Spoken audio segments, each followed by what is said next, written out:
You're listening to the Ottawa Home Boyz podcast, your go-to source for Ottawa real estate and everything in between. Now, here are your hosts, Aboozar Sheikhi, Burton and Ahmad Hage Hassan. This podcast is about the real estate market in Ottawa and housing advice. But the advice may not apply to your situation. Contact the Home Boyz or any licensed real estate professional for specific recommendations before you make decisions about your real estate needs. It just makes efficient closings. I've had situations where, the buyer would hire their own lawyer, which is perfectly fine. They're allowed to work with whoever they feel most comfortable with. Yeah. But closing day came and we didn't close because of some weird miscommunication that happened, and then that ended up being delayed another few days, and it was just. Yeah. Just to deal with that it's not fun for anyone, right? No. You think you're getting the keys, you got the moving truck prepared, right? And then that day comes and then you got to push it a couple more days. Yeah. If you don't mind me asking, what would you guys say in your experience has been the most what are the most common negative feedback you guys will hear when it comes to lawyers in a real estate transaction? What's usually the main complaint? I think a big one for me is just being on top of things. I think the response time is one, and I feel like it can be pretty common across agent, mortgage broker, lawyer. In a situation where you're buying a home, things happen so fast, right? Maybe it's multiple offers, you got this offer deadline, you've really got to be on top of stuff that's coming in. Or maybe it's that you have the requisition date a week or so before closing, and then all of a sudden it's coming up, but we've missed it. So just being proactive and being able to communicate the deadlines and be quick to respond to clients, that's a big one for me. That makes or breaks a great communication for sure. Communication, and for me, it's the, as you said, you start off, the business picks up, you pick up partners, and then all of a sudden the volume is too immense for you to take on. Mm-hmm. And then there comes the legal assistance, and oh my God, I need to now babysit these kids that are coming in, and then where's the guy I dealt with, for the past 10 years? Now it's some kid that comes along, and every deal it's a different person, and now I have to take. I got hung up on twice by a legal assistant just over a deal. Yeah. Oh wow. Yeah. She hung up on me. Wow. While you were talking, while I was talking to her, because I sent her a document. I'm asking her whether she got it or not, because I sent it to her before, and then again I'm like I can't be dealing with this right now. I've already sent it once. The second, can you please check to see if you got it? Oh, I don't see it. I'm like, go in your spam, do what I need to do. I'm gonna stand here until you stay over the phone until you do it. Yeah. So she's like, yeah. You know what? I'm gonna tell your client that you're talking to me like that. Click. Okay. So then I call back, I'm like, listen, what happened? Did you just hang up on me? Click. So I call the reception. I'm like, listen, I don't want to talk to her. I need to know if you have received these documents. This is unprofessional. And I want her, subordinate or any of the partners to call me. Obviously, I don't get a call back. The reason she's acting this way is because her boss is this way as well, right? So it's a chain effect. And if she's being allowed to do this, it's some. So that's essentially, I feel like the care slowly fades because of the volume they're taking on, and they cannot say no. Obviously, that's not how things go. They will take on more and more. Yeah, and more. It's a business at the end of the day. You want to make a living. It's income. You know what my workaround around that is. So if the solution can be also let's stay small, let's limit the amount of deals we're going to take. So my strategy is this: I still prefer to take the phone calls. Yeah. Obviously, when you get to the point, there's a lot of volume. You're going to need some help. So I have the help. I have very solid clerks that I particularly chose because I feel like, and this is like trial and error. Some people don't work out. Because I need somebody and it's very difficult to find, somebody who's willing to care for the business the way I care for my business. Yeah. Easier said than done. But eventually you can find certain people like that. I'm CC'd on all the emails. So even when people are sending emails to clients asking for information, I'm copied on all the emails. And like I said, I answer all the phone calls. Somebody calls me to ask me a question that Ashley, my assistant, sent them. I know what's going on. Because my day-to-day And this is why I don't do litigation. I don't do criminal law. It's difficult for me to be away from my laptop. My day's in front of my Gmail all day. I'm answering emails. I'm looking at what's going on. I'm distributing, and I'm closing transactions. That's what I enjoy doing. It's what I love doing. This is it. And then turning off fires, basically. So like if something happens, pick up the phone, call that guy, call this guy, see how we can fix it. Because my day-to-day mission is like deals cannot. It's not an option. There's no option whether we have to extend or I can't make the deadline. Like you got to get to the deadline. That's my only job, right? Like you guys, in my opinion, you guys have a much more difficult job because you guys drive very far away sometimes to show people houses and they may not buy it. They may waste your time. Far. Cornwall. Yeah, so that's tough, you know. Like for me, like I'm usually involved when there's an agreement of purchase and sell that's signed, right? Like they have, sometimes it's conditional. Most of the time they're going to waive those conditions. There's a closing date. That deal is happening. Like that's. So what's funny about this, Amer, is that I've always found, my perception has been that your job is tougher because I see the documents you guys get and like new builds, for example. Yeah. Those APSs are like what, 80 plus pages. Yeah, some of them like 2. If you buy a condo, you're gonna get a disclosure too. So you go 200 pages. Yeah. So I guess on that note, and it might be a nice like conversation topic for us. Like, what do you think is the toughest part of being a lawyer? Real estate lawyer. That's interesting. I mean, I would say it's trying to deal with things that you can't really control, but at the same time, you build such a good relationship with these clients that they trust you. I'll give you the number one. Obviously, less common with new builds because terror and warranty and all that. But when you're buying a resale property, and you're gonna call a day later, 2 days later, like the dishwasher is not working. Okay, that's a difficult conversation to have because a lot of times, like you're hoping to God that seller and the seller's lawyer are going to cooperate and they're going to be nice. Okay, it's usually not worth going the legal route. Meaning, 100% if that dishwasher was listed on the APS, it's supposed to be in good working order. It isn't. Legally speaking, you're owed a functioning. And is there a duration of time? I know the answer, but what is the duration of time that you have as a buyer to respond for deficiencies such as a dishwasher? Well, ideally, you want to do it before the exchange, like before the exchange of the money. Once that happens, I mean, the answer is reasonable time. It has to be a reasonable time, because usually this is what happens. They will reach out to us maybe a week later, and the answer you'll get from the seller's side is, well, it was working when we closed. Yeah, of course. Prove that it wasn't. Right. And now you're just going through back and forth. Back and forth. You guys take pictures. You guys do an inspection. Did you like all that? So I'd say that's the most difficult part. Is because, like I said, I'm very customer service focused. I like to keep the clients happy and be able to ask for a review at the end. So when there are things that like you couldn't control, those are more difficult. Or clients that having a lot of financing issues. Usually, like, it's not in their best interest not to close. There's consequences, damages. So having to recommend, for instance, like private lenders and like, it's a tough conversation to have because it's... So the decision's already been made with the purchase side. Now the finance is lagging and now you have to close. You have to close. I have to close regardless. And that's kind of my job, is to close on the transaction. Right. Also, and the reason why I brought up private lenders is because I've had that situation, right? Where like, they went with a private lender, the financing terms were just ridiculous, but it's not my job to tell them that like this is a bad deal. You know what I mean? Like, my job is to explain to you, these are the terms. Let you know what you're signing for, and then decide to proceed. Sometimes when they feel like they got screwed over on the financing side and all that, like they're gonna come to you, they're gonna be like, hey, is there anything I can do with it?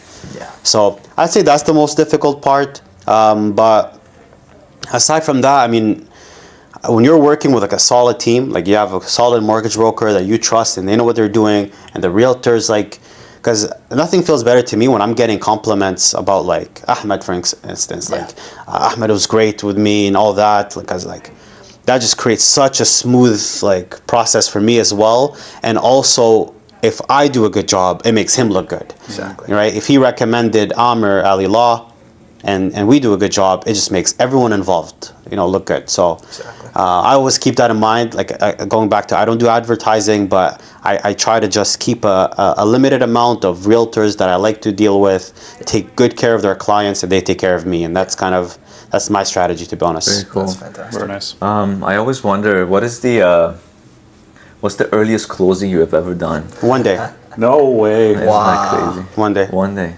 One day, closing tomorrow. I've had same day, like people have tried. Yeah. Do I like those? I hate it, but like if it's like a Ahmad who's calling me, is like, man, you got to do me a solid. Yeah. Like we'll make it happen. I've Stop built doing the that, process for man. this. Stressing the guy out.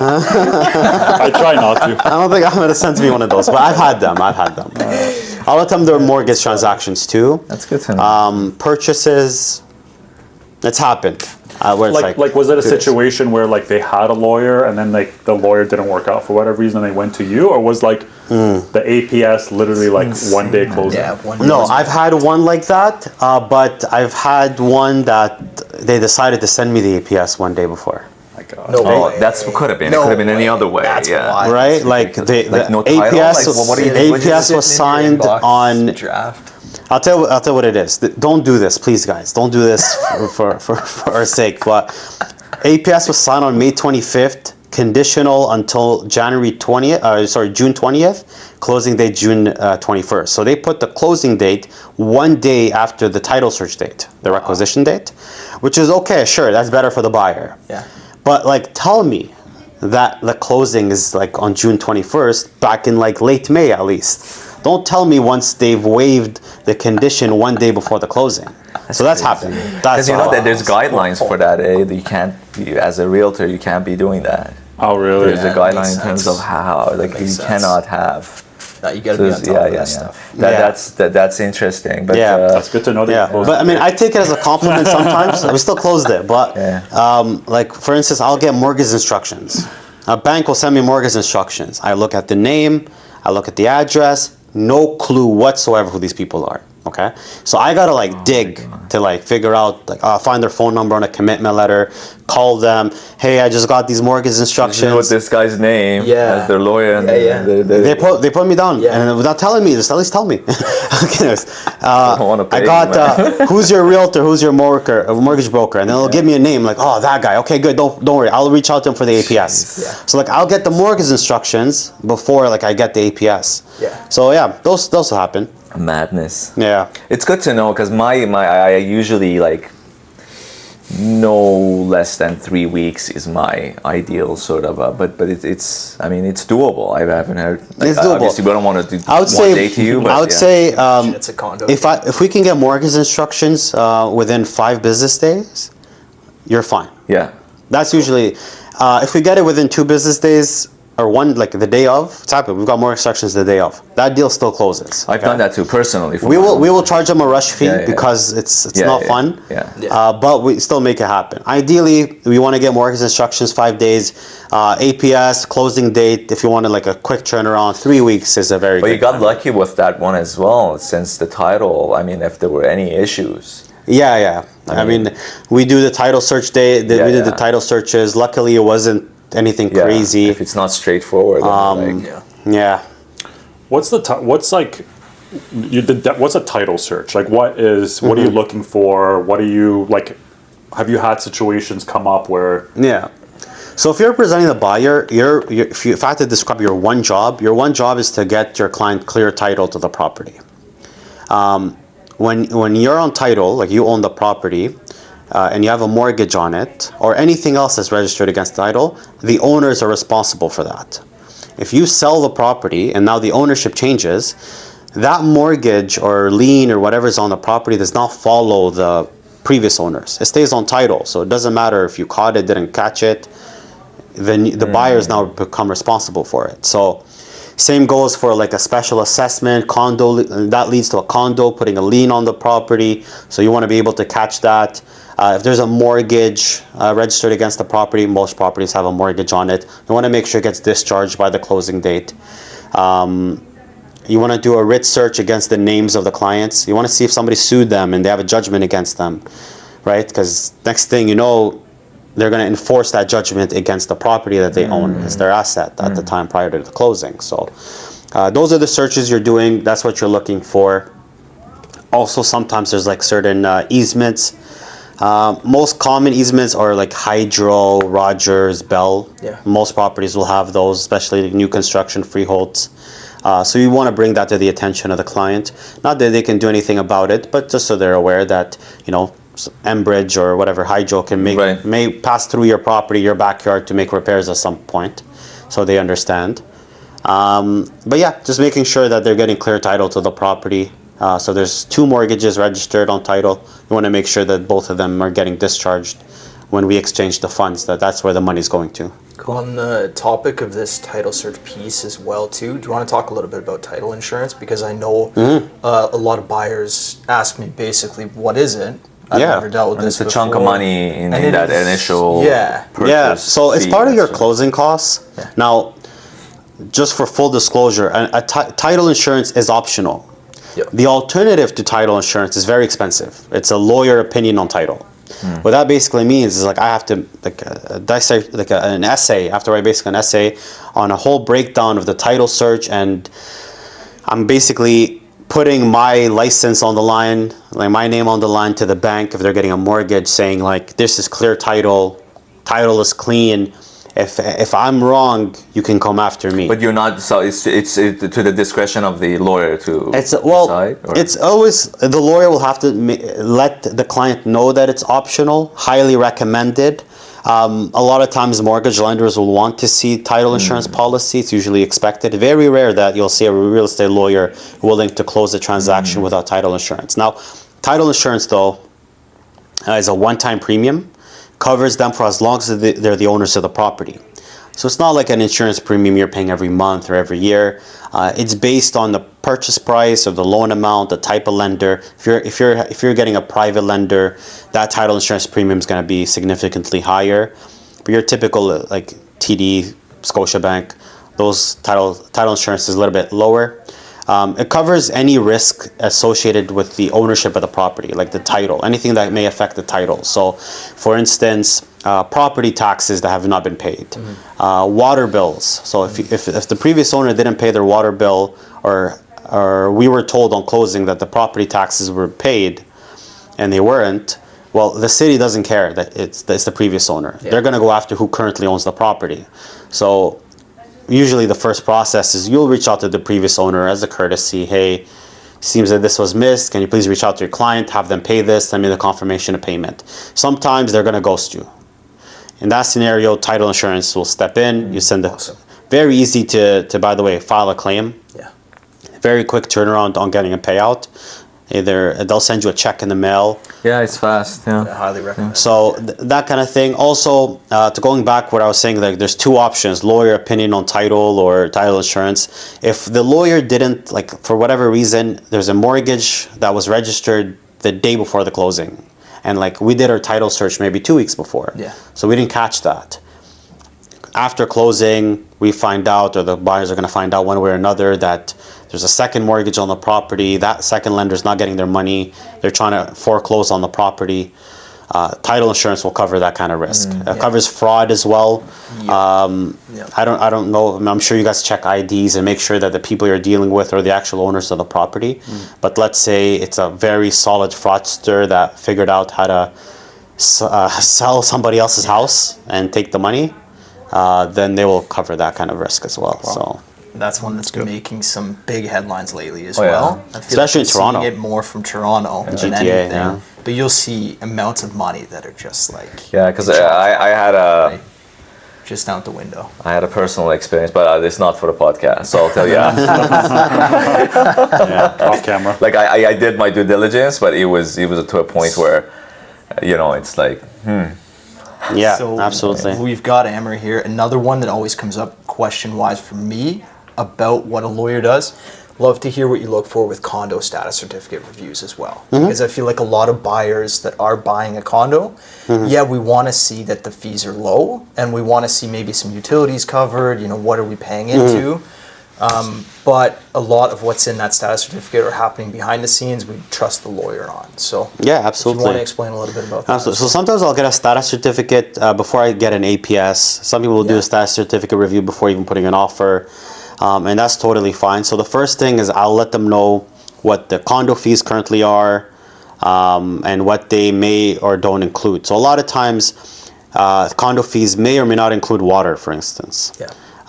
So I'll always put a disclaimer in there, like check with the condo if this is included. A lot of times it isn't, so I can't confirm. Status certificate won't really tell me what's in the condo fees, like what's included, not included. It just tells me what they are and tells me if the current owner's in arrears, like are they up to date with their condo fee payments. The other thing we want to look for is any potential or significant increases in the condo fees that may happen.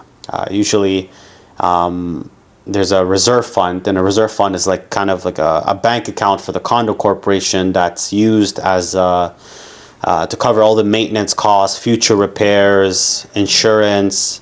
All that is covered under the reserve fund, and all the owners of the condo are contributing to this fund essentially, and that's what condo fee payments are. Yeah.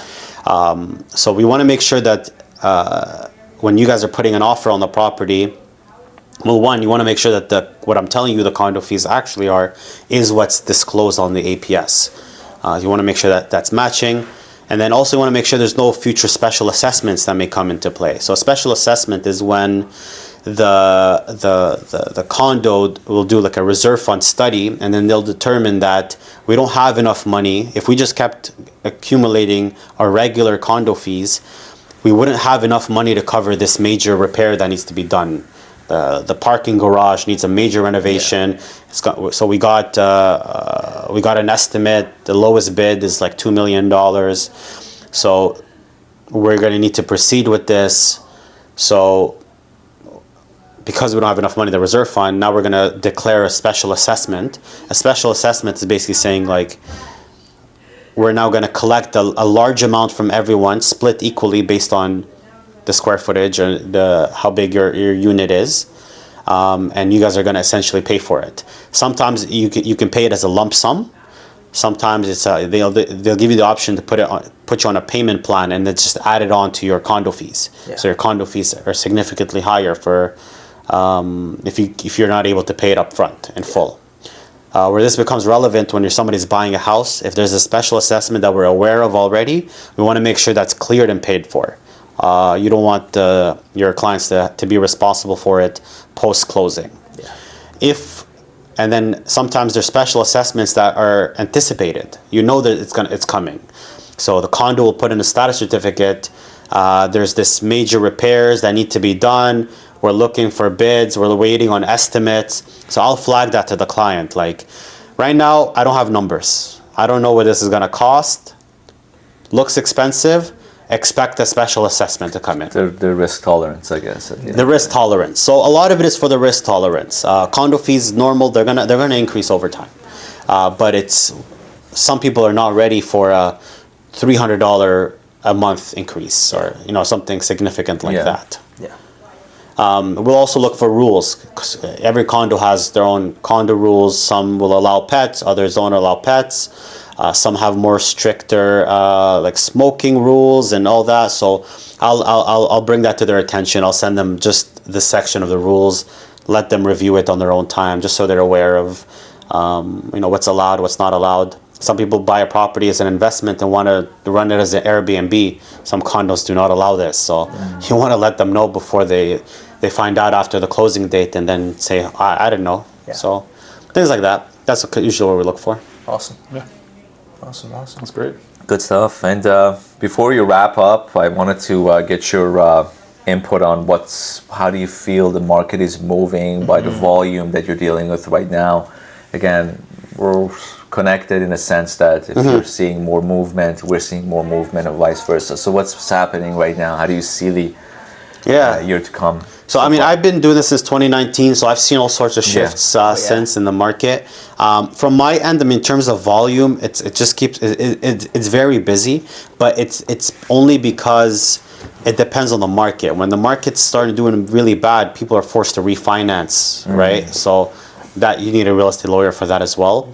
So I am seeing a lot less. I'll tell you what I'm seeing a lot, new builds, like more than I've ever seen them. So a lot of people are turning to new build properties.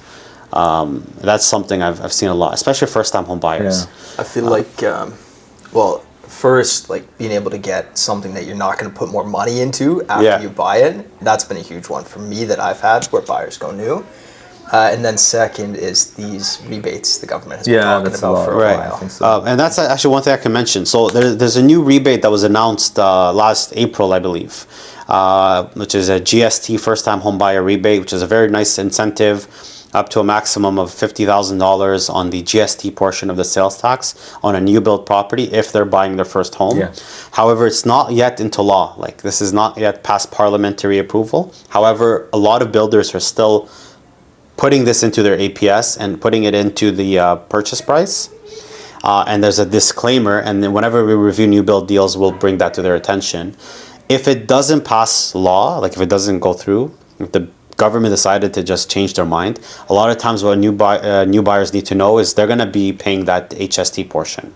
Good to know. That GST portion. Because that's exactly, so we're sort of seeing resales, and then that was the question, how about new properties? But that was even in another podcast, we were trying to see whether that's into effect yet or not, which again, thank you for that. So there's no CRA forms yet that are available so there is a online. disclaimer where there's potentially, but builders are still selling the property under kind of like an assumption. So they cover themselves anyways. The buyer that cover needs themselves, to know, right? So it's just letting them know that the builder has covered themselves. More likely or not, it's gonna go through and it's gonna work out.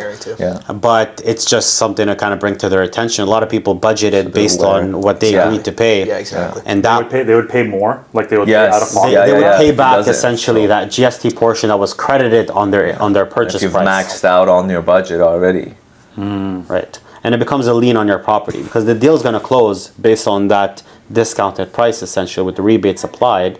But if after the closing, because the way the builder protects themselves, they put a notice on the property, kind of like a lien, that's just protecting them. Also prevents the buyers from being able to refinance or sell the property until something is figured out with the government regarding this rebate. Interesting.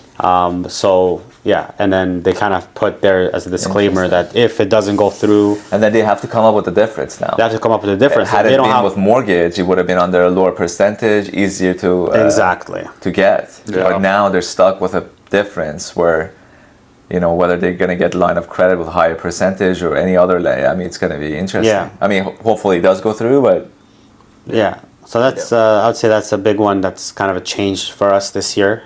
Typically, there's only been the HST rebate, which applies to just all new house purchases, as long as the buyers are buying it as a primary residence, like they're buying it, they live in it. The purchase price always includes like a $24,000 rebate. Yeah. So that's always been since I started. That always existed, but now this is a new thing they're adding for first-time home buyers. Awesome. Nice. It's super helpful. It's good to know. Good stuff. Super Well, helpful. thank you so much for Yeah, absolutely, guys. It was a pleasure. Thanks for having me.